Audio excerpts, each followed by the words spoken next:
Sementara itu pemirsa, dugaan kecurangan pemilu dan Pilpres 2024 harus disikapi dengan serius.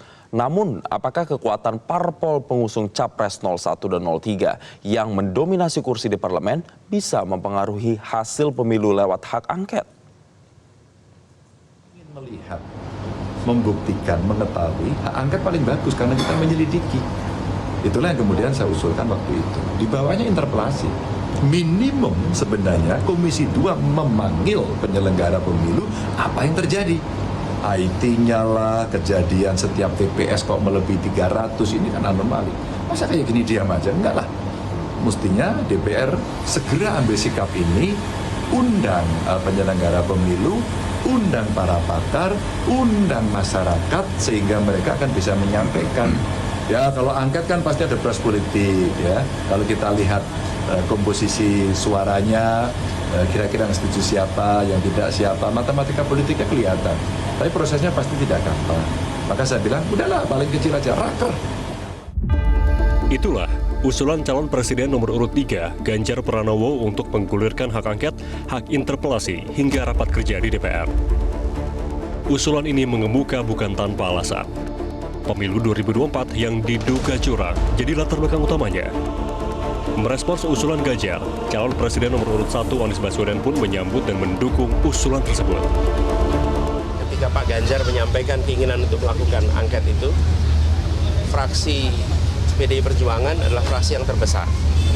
Kami yakin bahwa koalisi perubahan, Partai Nasdem, Partai PKB, Partai PKS akan siap untuk bersama-sama. Jadi siap, saya memandang dengan adanya inisiatif angket, proses di DPR bisa berjalan. Kami siap dengan data-datanya dan di bawah kepemimpinan fraksi terbesar, maka proses DPR bisa berjalan. Saya yakin Partai Koalisi Perubahan siap untuk menjadi bagian dari itu. Di sisi lain, Ketua Umum Partai Golkar Airlangga Hartarto memastikan Partai Koalisi pengusung Prabowo Gibran akan jelas menolak usulan hak angket. Terlebih, ia menyinggung soal bergabungnya Partai Demokrat dalam kabinet yang membuat partai di luar pemerintahan semakin sedikit. Kalau hak angket kan hak politisi DPR, tapi Partai Golkar dan koalisinya itu pasti akan menolak. Dan kedua, koalisi presiden sampai saat ini adalah bertambah dengan Mas AHY masuk. Jadi yang di luar pemerintah semakin sedikit. Jika solid, parpol pengusung Capres 01 dan 03 menguasai 314 kursi di DPR. Sementara, kekuatan parpol pengusung Capres 02 setelah Partai Demokrat merapat memiliki total kursi sebanyak 261. Jika dibandingkan, gabungan parpol kubu 01 dan 03 melampaui jumlah kursi kubu 02 di parlemen. Namun pengamat politik Adi Praitno memprediksi, meski unggul di atas kertas, usulan mengusut kecurangan pemilu akan sulit terwujud lewat hak angket. Terutama setelah Partai Demokrat dirangkul masuk kabinet oleh Presiden Joko Widodo.